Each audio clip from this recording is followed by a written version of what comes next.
আপনারা কোনোদিন বলেননি যে কলকাতা শহরে পাহাড় আছে। তাই যে কলকাতা শহরে আবার কবে থেকে পাহাড় এলো? না স্যার, আছে, টিভিতে দেখেছি। পার্থ চট্টোপাধ্যায়ের বান্ধবীতে ঘরের পাহাড়, টাকার পাহাড় দেখা গিয়েছে। সেই থেকে শুরু করে বিভিন্ন তৃণমূলের নেতাদের বাড়িতে বড় বড় পাহাড় দেখা গিয়েছে। যে তৃণমূলের যত বড় নেতা তার বাড়িতে তত বড় বড় পাহাড়, শুধুমাত্র সেটা টাকার পাহাড়। পূর্ববর্তী প্রথম যে বক্তা ছিলেন তিনিও শিক্ষক, তারপরে যে বক্তা তিনিও শিক্ষক, এবং আমিও একজন শিক্ষক, স্কুলের শিক্ষকতা করি। দেখলেন, যেই বললাম শিক্ষক, মাথায় কিছু একটা হাতুড়ি দিয়ে ঘা মারল না? মনে মনে হলো না যে 26,000 না 32,000-এর ভিতরে এই লোক? আগের যে দুটো ছিল সে দুটোও কি 26,000-এর নাকি 32,000-এর? আপনাদের সকলের উদ্দেশ্যে বলি, আমরা কেউই 26,000-এর পড়ে যাওয়া উইকেটের মধ্যে নই, আবার প্রায় চলে যাওয়া 32,000 উইকেটের মধ্যেও আমরা কেউ নই। সুতরাং এ বিষয়ে নিশ্চিত থাকতে পারেন, আমাদের উইকেট পড়েনি, উইকেট পড়ে যাওয়া শিক্ষক আমরা নই। আমাদের দৈনন্দিন জীবনে কিছু অভিজ্ঞতা হয়েছে, শুধুমাত্র সেইগুলোই আপনাদের কাছে একটু শেয়ার করব। আমরা তো স্কুলে পড়াতে গিয়ে কিছু অভিজ্ঞতা হয়েছে। আমি আমার স্কুলের ছেলে মেয়েদের একদিন পড়াচ্ছি একটা কবিতা। কি কবিতা?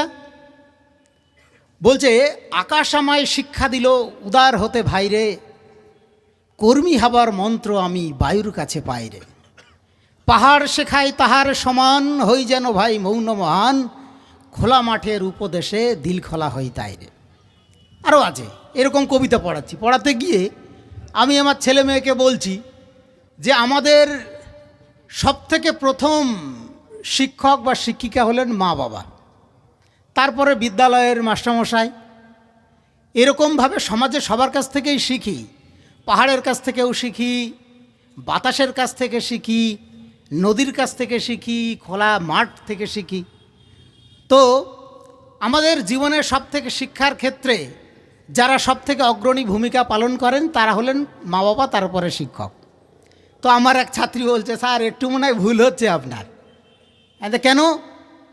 না স্যার, আপনি যা বলছেন তা হয়তো ঠিক হতে পারে, কিন্তু আমার দৃষ্টিতে তৃণমূল কিন্তু সব থেকে বড় শিক্ষক।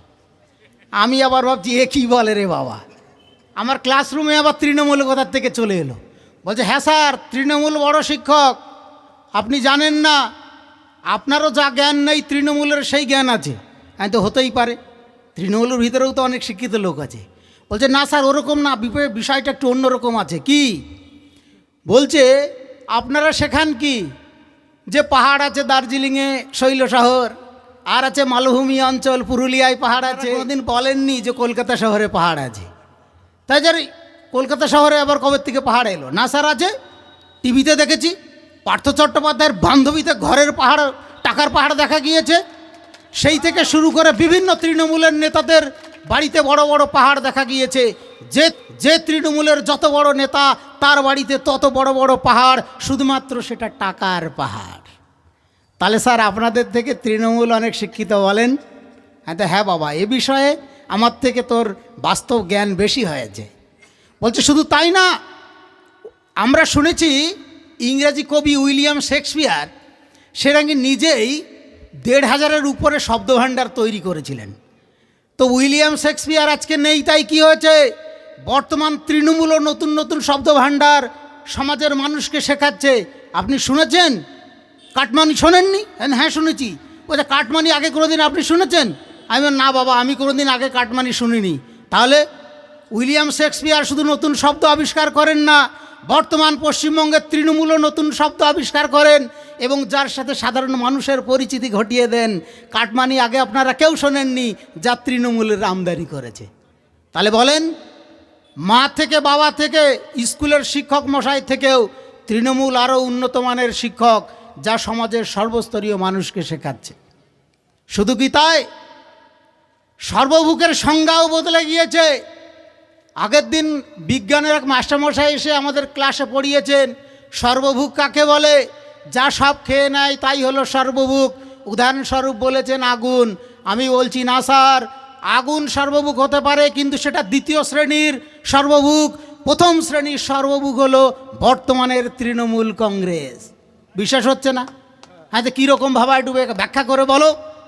তা বলছে আগের দিন টিভিতে আমরা শুনছিলাম, স্যার ওরে কি লড়াই, তার ভিতরে বলছে তৃণমূল নাকি পাথর খায়, তৃণমূল বালি খায়, তৃণমূল কয়লা খায়, তৃণমূল অবৈধ জমি বেচার টাকা খায়, তৃণমূল অবৈধ গরু চুরির টাকা খায়, তৃণমূল কেন্দ্র সরকারের আবাস যোজনার টাকা চুরি করে খায়, তৃণমূল কেন্দ্র সরকারের যে পায়খানা ঘর নির্মাণ করার জন্য টাকা পাঠায় সেই পায়খানাও খায়, এখন শুনছি তৃণমূল চোখও খায় মরা মানুষের। আপনি যে বললেন আগুন সব খায়, আগুন যাই খাক পাথর খেতে পারবে না, বালি খেতে পারবে না, কিন্তু তৃণমূল তাও খেয়ে ফেলে। তাহলে বলুন তৃণমূল প্রথম শ্রেণীর সর্বভোগ বলতে হচ্ছে, পরিবর্তন হচ্ছে না? এই যে দেখছেন পরিবর্তন সভা, কি পরিবর্তন হচ্ছে সেটা জানতে হবে রে বাবা। ইতিহাস না জানলে হবে কি করে? আমার মাস্টারমশাই পড়াতো ইতিহাসের সংজ্ঞা, ইতিহাসের আলোকে বর্তমানকে বুঝতে ভবিষ্যতের পথ সুদূর প্রসারী করাই হলো ইতিহাসের কাজ। তাই ইতিহাস জানতে হবে। ইতিহাস যদি না জানেন তাহলে পরিবর্তন কি ছিল, কি আছে আর কি হবে সেটা অনুধাবন করবেন কি করে? তা আজকে যারা এই সভায় এসছেন শুধুমাত্র তাদের জন্যেই এই ইতিহাস জানার প্রয়োজন আছে এমনটা নয়, পথ চলতি বন্ধুদেরও জানতে হবে আমরা কোন পরিবর্তিত পরিস্থিতির মধ্যে দিয়ে দিন যাপন করছি। আজকে যে ভয়ঙ্কর পরিস্থিতি, আমি তো আদিবাসী ঘরের সন্তান, আমাদের সাথে কিন্তু মানে এই প্রকৃতিতে থাকা বিভিন্ন প্রাণী জীবজন্তুর একটা নিবিড় সম্পর্ক আছে এবং আমাদের খাদ্যাভ্যাসও তাই। আমরা অনেকেই ইঁদুর খাই, শামুক খাই, এগুলো আমাদের খাবার বৈচিত্র্যের বিভিন্ন অঙ্গ, আমরা এগুলো খাই, এতে লজ্জার কিছু নেই। তো কিছুদিন আগে এক ইঁদুর বাবাজি রাত্রে এসছে আমার কাছে, এসে কানে কানে বলছে, এই সোমনাথ তোমাকে একটা কথা বলার ছিল।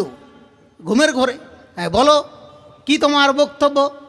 বলছে আরে এই তৃণমূল তো আমাদেরও ছাড়ছে না, তোমাদের কি ক্ষতি করলো? বলছে ওই দেখো না বারাসাতের ওই যে হসপিটাল, ওখানে এই তৃণমূল নিজেরাই মরা মানুষের চোখ চুরি করে খেয়ে তুলসী পাতা দিয়ে ঢেকে দিয়েছে আর বলছে নাকি আমরা খেয়ে ফেলেছি। আরে আমরা কিছুই জানি না, কিন্তু আমাদের নামে অপবাদ দিচ্ছে এই তৃণমূল।